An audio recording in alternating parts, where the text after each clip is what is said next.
Hello people, AWSOM50 here, and today I'm going to talk about video games in a whole and how things have changed over the years. Basically, we had video games such as Tetris and Space Invaders and all that kind of crap, which was actually really good, and these games were kind of released well before my time, around the 70s, 80s, whatever. And then the gaming kind of changed into actual home video game consoles, such as the first NES and the Super NES and all that kind of stuff. And these games are actually fantastic, extremely challenging but fantastic. And basically, throughout history, games have gotten a lot better, more sophisticated. They cater a lot more needs. But again, I'm stuck in a dilemma because I'm not really too sure what actually makes a good video game these days. I'm actually kind of lost because I feel as though, obviously, back in the days in the 90s where they had Sonic the Hedgehog, etc., they had more like platform games kind of thing, and they were actually really, really good for their time, and they're still really, really good now, but you don't really see them anymore. You do see them, but not really that often because games are now more, how do I explain it?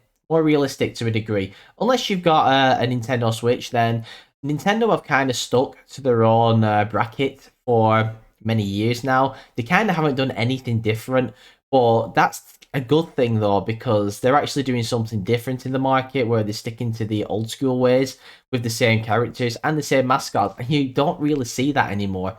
You used to see this in the 90s with the Sega, where Sonic the Hedgehog was the mascot. Obviously before Sonic, it was Alex Kidd, but you all know what I mean. And for example, you had like mascots on the PlayStation 1, such as Lara Croft, the Tomb Raider. And you don't actually see this anymore. They kind of did away with mascots, etc., with the latest generations of consoles. But it's kind of interesting because Nintendo have always stayed the same, and their market is really, really good. I feel as though their games are more targeted towards the teenagers, children, which isn't a bad thing because at least where PlayStation and Xbox, they're kind of competing with each other, whereas you've got Nintendo, which isn't even in the competition. They know they're not as elite as Xbox, Microsoft, and Sony's PlayStation. They're not as elite, but they know that. But they still get the sales because they still bring to the table what was always good about the games they ever created. You see what I mean? And I thought I'd actually get sick and tired of seeing Super Mario, Link, Metroid, and all that. Samus. But it turns out I'm actually not because it's kind of nice to see them still. And obviously with the Super Smash Bros. Series, that kind of brought it to a new level where you can actually see your own favorite characters battling it out, and it's actually kind of interesting because it's not really like health orientated. It's like literally knocking somebody off the edge of the map, which is like super fun. You know, Excuse me.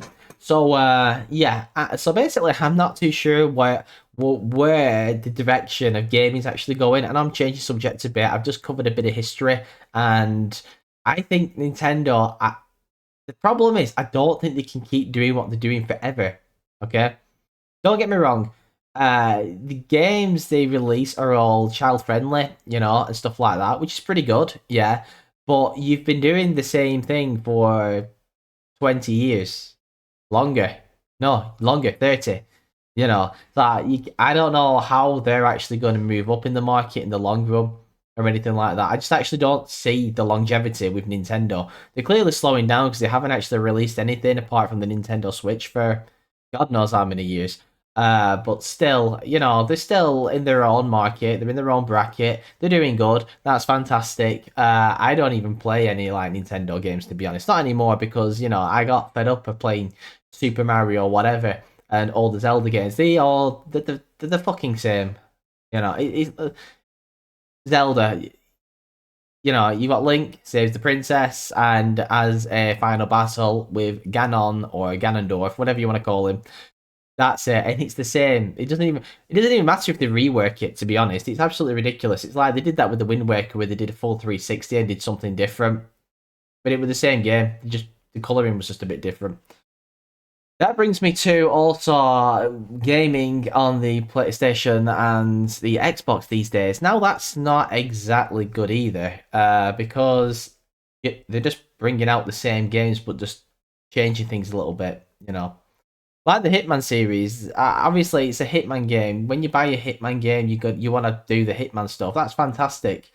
But again, it's not that fascinating. You go to a level, you kill the people. It is a good sandbox game, but again, it's just the same. Assassin's Creed, it's the same. They've brought Assassin's Creed Mirage out, and it's similar to the old Assassin's Creed games, but they did do something different. I've got to take my hat off to them. They did do something different, terribly different, when they brought out Origins, Odyssey, and Valhalla. But still, it was something different. They tried to bring it into the massive, role playing, whatever. It were okay, but they just weren't Assassin's Creed games. So I'm stuck in a dilemma, as I've mentioned, where I'm not even too sure how any gaming industry can actually cater to me, because I've played that many games over the years and nothing kind of surprises me and nothing kind of like sparks my interest. For example, I've been waiting for Bethesda's, latest game, which was Starfield, and I hate to say it, it's boring.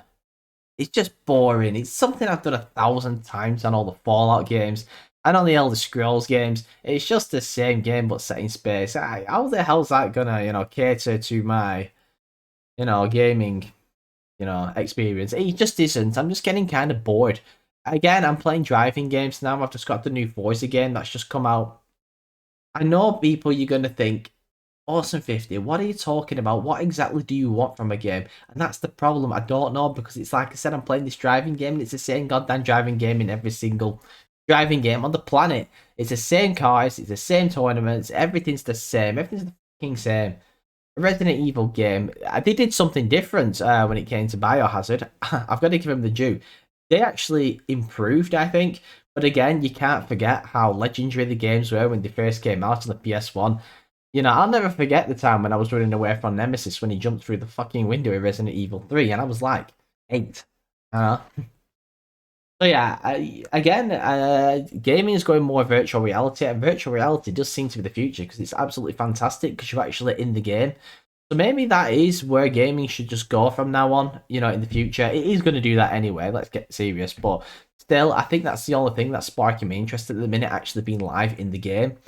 Because I'm struggling to actually put any like role playing effort into any game I'm actually playing, so I'm struggling a bit to enjoy gaming.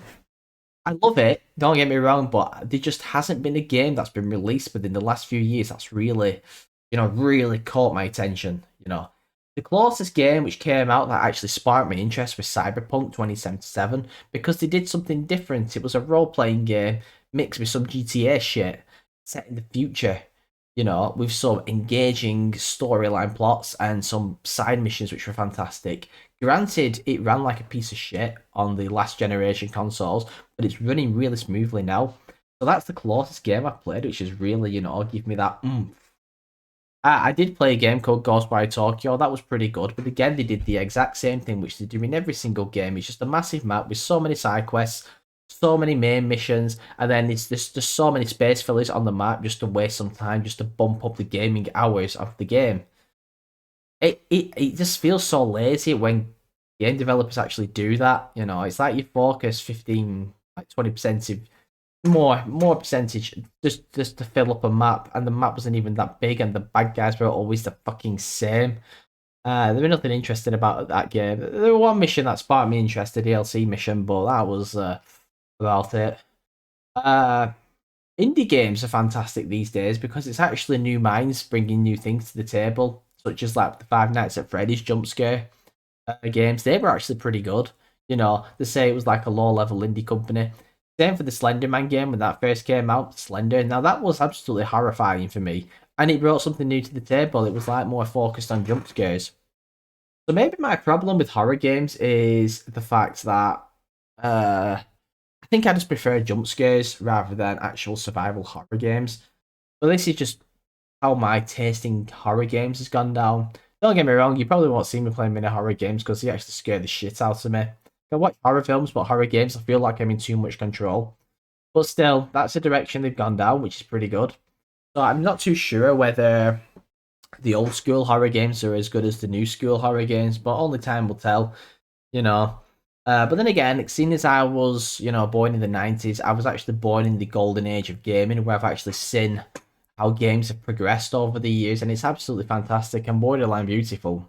Okay. Uh, Again, the problem is these days as well. Not many games are being released, not many sequels because they keep patching up the old games, which isn't really a bad thing because you've only got to pay for it once. Unless it was like the first Destiny game where you had to keep buying the DLCs, which were like $25 a throw, just to still play online, which was absolutely ridiculous. Plus, the microtransactions were ridiculous. So they kind of deterred me from wanting to play Destiny 2 anyway. But that's in the past now. I wouldn't play Destiny 2 now anyway because I'm a little too late to jump on the bandwagon. Even though Starfield's copied off Destiny quite a bit, if you think about it. Yeah. So yeah, I'm just struggling to find the direction of where I want to be in the gaming world, what sort of games I actually want to play. Because even first person shooter games, they're all the same, aren't they? You know, apart from Doom, that was difficult. But that brings me to my next topic. My next topic is excuse me. Good old water. My next topic is games are the difficulties are kind of up and down. Where a lot of games these days just aren't that difficult. You know, apart from like the Souls games, for example, or Elden Ring or something like that. You know you're going to buy a difficult game, but even the difficulties are kind of ridiculous these days. Uh, Game's too easy because the graphics are too good. I shouldn't say that because it's a good thing graphics are better, but if you think of the first Resident Evil games where you walked into a room and it was like a did they call them pan camera angles where it was like stuck in the center in one corner of the room and you had to keep altering your aim and you never hit anything, you hit shit. Uh, you don't get that anymore. So because you were kind of blessed with auto aims and assists, gaming's got quite easier. Even if you are playing on the difficult setting, it's hell of a lot easier than gaming used to be. Take for example the new Halo game compared to the first Halo game. The easy mode for that was was pretty much a hard mode for games these days, the Halo games these days. So difficulties are a bit up and down. The games aren't too difficult unless you know you're buying from a difficult gaming company, sort of thing, like the Souls series, for example.